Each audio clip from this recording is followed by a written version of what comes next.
So in the build up to Ryan Spann versus Anthony Smith 2 being made, I shat on the fight. Said, made no fucking sense.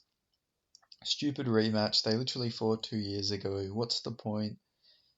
And not only was the matchmaking stupid, but the fight IQ in this fight was even dumber somehow. So I don't know what the fuck Ryan Spann's game plan here was, but he literally had a one-eyed opponent in him. He had Anthony Smith on the ground and pounding him out. He could have finished him, but instead he chose not to keep hitting him, and then literally didn't act on having literally a one-eyed Anthony Smith in front of him. Just really low fight IQ from Ryan Spann in this fight. This was his fight to win, and I don't know. He had a wounded opponent in front of him, and he couldn't capitalize on it. Which, yeah, just I don't know, man. Like Ryan Spann has all the physical attributes. Like he's got good power. He's massive for the weight class, but his fight IQ and his chin, but not in this case. His chin didn't hold him back, but like, I don't know. His fight IQ just seems to keep fucking him over. Like Ryan Spann will have so much success in a fight, and then his fight IQ just lets him down. Like against Nikita Krylov, he was having a lot of success, and then he just gets caught in a submission. Uh, like yeah, it's really unfortunate for Ryan Spann here. I did think Anthony Smith did win the fight. I've seen a lot of controversy. Like I've seen a lot of people saying that they thought Ryan Spann won this fight, but I thought Anthony Smith took rounds 1 and 3. But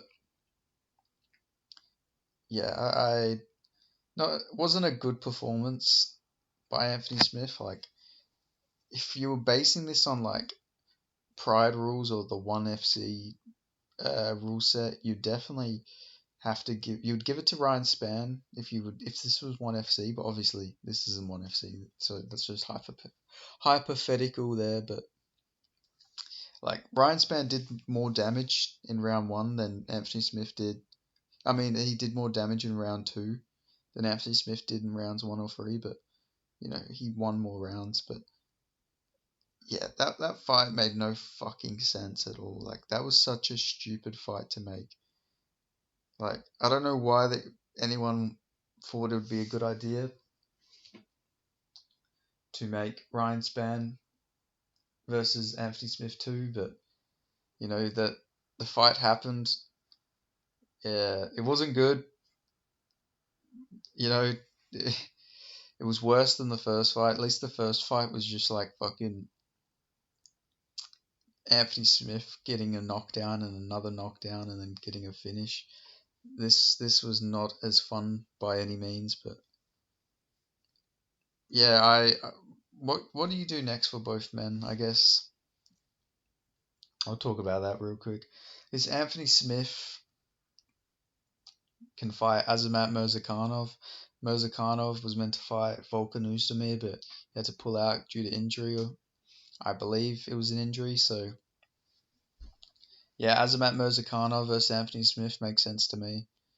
And then I guess you could do Ryan Spann versus Dustin Jacoby next. That would make some sense. So yeah, those fights make sense to me. Or you could maybe do Carlos Ulberg versus Ryan Spann if he beats Dahan Young. But yeah, really low fight IQ shown by Ryan Spann here. If he could fix his fight IQ, and all he'd have to worry about was his chin.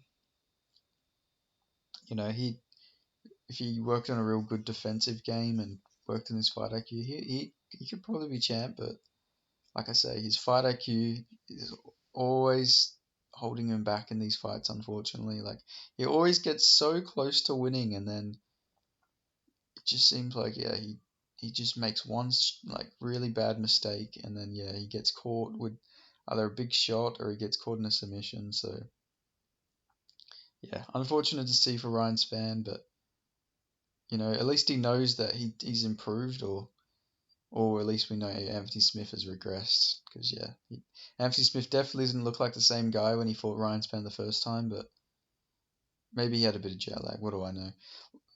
Like, comment, subscribe. I'll catch you guys next time.